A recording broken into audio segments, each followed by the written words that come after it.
Welcome to our journey through Homer's The Odyssey. Today we're diving into Book 20, Portents and Sleepless Nights. The Trojan War had ended 10 years earlier. Most Greek kings had returned home as heroes, but Odysseus remained missing, and his palace in Ithaca had been overrun by 108 arrogant suitors, feasting on his wealth and pressuring his wife Penelope to remarry. Now returned to Ithaca and secretly reunited with his loyal swineherd Eumaeus and his son Telemachus, the disguised Odysseus spends a long, restless night in the hall of his own palace. The suitors have finally gone to sleep after another day of excess, but the air feels heavy with unspoken tension. Odysseus lies awake on the floor, wrapped in a thin cloak, his mind turning over every detail of the dangerous plan ahead. The weight of 20 years of suffering, loss, and longing presses on him, yet his resolve remains unbreakable. In the quiet darkness, Athena appears to him, her presence gentle and reassuring.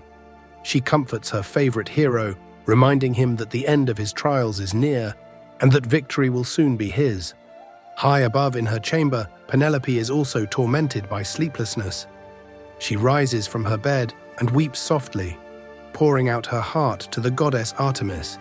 She begs for release from her endless sorrow, either by a swift and merciful death or by the long-awaited return of her beloved husband. Her grief is raw, honest, and deeply moving. For 20 years, she has waited, weaving by day and secretly unraveling her work by night, holding on to hope while the suitors grow bolder and more threatening in her home. The queen's quiet strength and enduring love shine through her tears. When morning comes, the suitors awaken and immediately resume their arrogant feasting with even greater recklessness. They fill the halls with loud laughter, demands, and insults. They continue to mock the old beggar, Odysseus, and treat Telemachus with open disrespect, unaware that the true king of Ithaca is watching their every move with cold, calculating eyes. One of the suitors hurls another insult, and then a stool. But Telemachus now stands taller and more confident, emboldened by his father's secret presence. Looking for more great storytelling? Check out History in Decades, the podcast that makes history feel alive and relevant. Each episode walks you through one decade at a time, from the early American colonies to the modern world. It's hosted by Jim Rand. It's engaging and full of the lessons we can still learn from the past. Search for History in Decades on Apple, Spotify, or wherever you listen. Download History in Decades podcast today. And now, back to the shadowed halls of Ithaca. Odysseus continues to observe everything with sharp, calculating eyes. He notes which servants still show quiet loyalty and which ones have been tempted or intimidated by the suitor's power. Divine signs and portents begin to appear around the palace. A hawk tears apart a dove in flight, thunder rumbles in a clear sky, and other omens that the few remaining faithful servants interpret as warnings of coming justice and retribution.